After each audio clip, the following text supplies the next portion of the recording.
Donald Trump প্রথম দিন এসেই তার ক্ষমতা প্রয়োগ করলেন, মানে জন্মসূত্রে আপনার নাগরিকত্ব ইউএসএতে বাতিল করলেন। বিষয়টা কি জটিল বলবো না দুঃখজনক বলবো সেটাও একটা বিষয়। ট্রাম্পের আপনি যদি ব্যাকগ্রাউন্ড দেখেন, তার দাদা ফ্রেডরিক ট্রাম্প 1885 সালে জার্মান থেকে সে ইউএসএ আসে। একজন ইললিগ্যাল আপনার ইমিগ্রেন্ট হিসেবে আসেন এবং নিউ ইয়র্কে থাকেন। ওখানে তিনি সেলুনে কাজ করেন বারবার হিসেবে।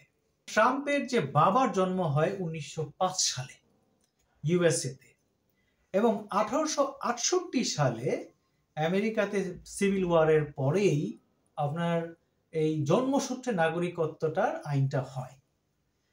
সেই সুবাদে দেখা যাচ্ছে ট্রাম্পের দাদা ইউএসএতে নাগরিকত্ব পায় তার এই ট্রাম্পের বাবার জন্মের সুবাদে।